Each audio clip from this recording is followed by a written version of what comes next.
Hello बच्चों, good morning. Welcome to our channel personal tutor. आज मैं आपके लिए लाई हूँ कक्षा 7 छत्तीसगढ़ बोर्ड की हिंदी से एक और कहानी जिसका नाम है सदाचार का तावीज़। इसे लिखा है श्री हरिशंकर परसाई जी ने, जो कि हिंदी साहित्य में एक मशहूर व्यंग्यकार के रूप में जाने जाते हैं। शुरू करते हैं आज के पाठ को। एक राज्य में हल्ला मचा कि भ्रष्टाचार बहुत फैल गया है। राजा ने एक दिन दरबारियों से कहा, प्रजा बहुत हल्ला मचा रही है कि सब जगह भ्रष्टाचार फैला हुआ है, मैं तो आज तक नहीं दिखा।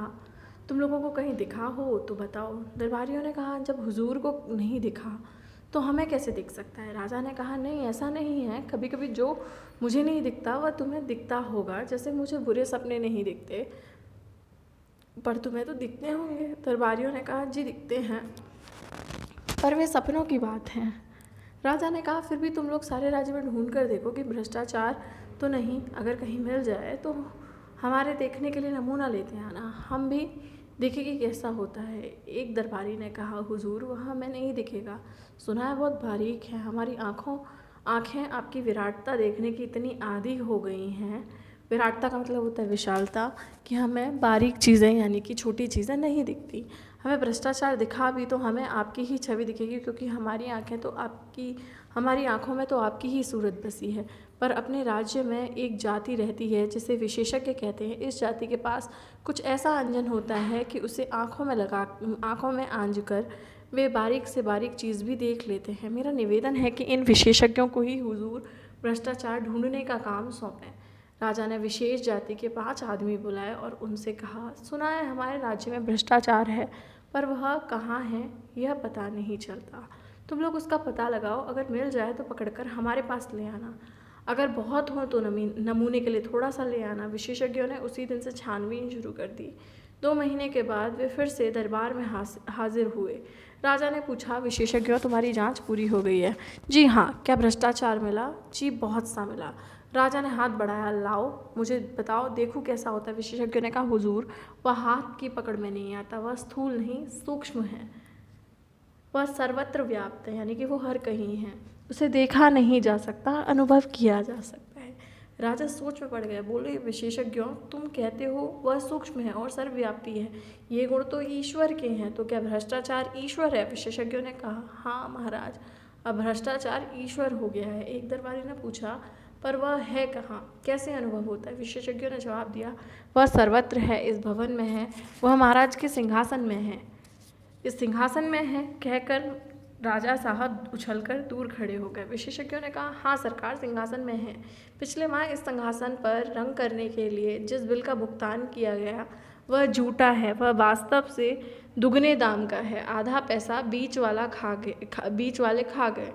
आपके पूरे शासन में भ्रष्टाचार है और वह मुख्यतः घूस के रूप में है। घूस यानी होता है रिश्वत। विशेषज्ञों की बात सुनकर राजा चिंतित हुए और दरबारियों के कान खड़े हुए, यानी कि दरबारी भी कैसे हो गए, सचेत हो गए। राजा ने कहा, यह तो बड़ी चिंता की बात है, हम भ्रष्टाचार बिल्कुल मिटाना चाहते हैं। विशेषज्ञों, तुम बता सकते हो कि वह कैसे मिट सकता है? विशेषज्ञों ने कहा, हाँ महाराज, हमने उसकी भी योजना तैयार की है।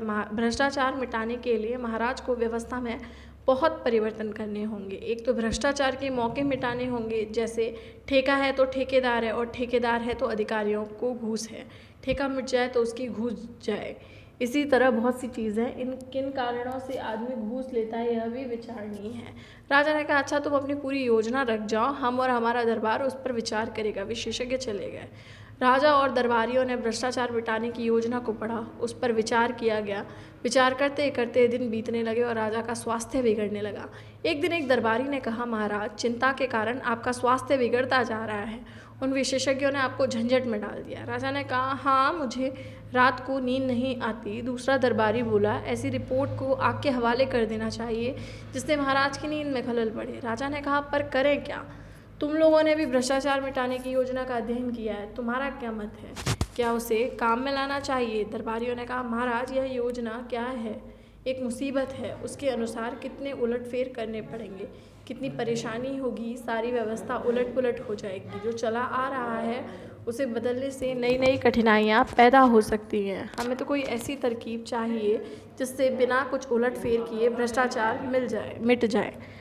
राजा साहब बोले, मैं भी यही चाहता हूँ, पर यह हो कैसे? तुम लोग ही कोई उपाय खोजो। एक दिन दरबारियों ने राजा के सामने एक साधु को पेश किया और कहा, महाराज, एक कंदरा में तपस्या करते हुए इन महान साधक को हम ले आए। इन्होंने सदाचार का तावीज़ बनाया है। वह मंत्रों से सिद्ध है और उसके बांधने से आदमी एकदम सदाचारी हो जाता है। साधु ने अपने झोले में से एक तावीज़ निकालकर राजा को दे दिया। राजा ने उसे देखा, बोले, हे साधु, इस तावीज़ के विषय में मुझे विस्तार से बताओ। इससे आदमी सदाचारी कैसे हो सकता है? साधु ने समझाया, महाराज, भ्रष्टाचार और सदाचार मनुष्य की आत्मा में होता है, बाहर से नहीं होता। विधाता जब मनुष्य को बनाता है तब किसी की आत्मा में ईमान की कल फिट करता है और किसी की आत्मा में बेईमानी की। इस कल में से ईमान या बेईमानी के स्वर निकलते हैं, जिन्हें आत्मा की पुकार कहते हैं। आत्मा की पुकार के अनुसार ही आदमी काम करता है। यह प्रश्न है कि जिनकी आत्मा से बेईमानी के स्वर निकलते हैं, उन्हें दबाकर ईमानदारी के स्वर कैसे निकाले जाएं? मैं कई वर्षों से इसी के चिंतन में लगा हूँ। अभी मैंने यह सदाचार का तावीज़ बनाया है। जिस आदमी की भुजा पर यह बंधा होगा वह सदाचारी हो जाएगा। मैंने कुत्ते पर भी प्रयोग किया है। यह तावीज़ में गला बांध देने से कुत्ता भी रोटी नहीं चुराता। बात यह है कि तावीज़ में से भी सदाचार के स्वर निकलते हैं। जब किसी की आत्मा बेईमानी के स्वर निकलते हैं तब यह तावीज़ की शक्ति उस आत्मा का गला घोंट देती है और आदमी को तावीज़ के ईमान के स्वर सुनाई पड़ते हैं। वह इन स्वरों को आत्मा की पुकार समझकर सदाचार की ओर प्रेरित होता है। यही तावीज़ का गुण है, महाराज। दरबार में हलचल मच गई। दरबारी उठ उठकर ताबीज़ को देखने लगे। राजा ने खुश होकर कहा, मुझे नहीं मालूम था कि मेरे राज्य में ऐसे चमत्कारी साधु भी हैं। महात्मा, हम आपके बहुत आभारी हैं। आपने हमारा संकट हर लिया। हम सर्वव्यापी भ्रष्टाचार से बहुत परेशान थे, मगर हमें लाखों नहीं करोड़ों तावीज़ चाहिए। हम राज्य की ओर से तावीज़ों का एक कारखाना खोल देते हैं। आप उसके जनरल मैनेजर बन जाएं। आपकी देख रेख में बढ़िया तावीज़ बनवाएं। एक मंत्री ने कहा, महाराज, राज्य क्यों झंझट में पड़े? मेरा तो निवेदन है कि साधु बाबा को ठेका दे दिया जाए। वे अपनी मंडी से तावीज़ बनवाकर राज्य को सप्लाई कर देंगे। राजा को यह सुझाव पसंद आया। साधु को तावीज़ बनाने का ठेका दे दिया। उसी समय से 5 करोड़ रुपए कारखाने के लिए पेशगी मिल गई। राज्य के अखबारों में खबरें छपी। सदाचार की तावीज़ की खोज, तावीज़ बनाने का कारखाना खुला। लाखों तावीज़ बन गए। सरकार के हुक्म से हर सरकारी कर्मचारी की भुजा पर एक एक तावीज़ बांधा गया। भ्रष्टाचार की समस्या का ऐसा सरल हल निकल आने से राजा और दरबारी सब खुश थे। एक दिन राजा की उत्सुकता जगी। सोचा, देखे कि यह तावीज़ काम करता है। वह बेस बदल कर एक कार्यालय गए। उस दिन 2 तारीख थी। एक दिन पहले ही तनख्वाह मिली थी। वह एक कर्मचारी के पास गए और कोई काम बताकर उसे 5 रुपये का नोट देने लगे। कर्मचारी ने उन्हें डांटा, भाग जाओ यहाँ से, घूस देना पाप है। राजा बहुत खुश हुए। तावीज़ ने कर्मचारी को ईमानदार बना दिया। कुछ दिन बाद वे फिर बेस बदल कर उसी कर्मचारी के पास गए। उस दिन 31 तारीख थी, महीने का आखिरी दिन। राजा ने फिर उसे 5 का नोट दिखाया और उसने लेकर जेब में रख लिया। राजा ने उसका हाथ पकड़ लिया। बोले, मैं तुम्हारा राजा हूँ क्या? आज तुम सदाचार का तावीज़ बांध कर नहीं आए? बांधा है सरकार, यह देखिए। उसने आस्तीन चढ़ाकर तावीज़ दिखा दिया। राजा असमंजस में पड़ गए। फिर ऐसा कैसे हो गया?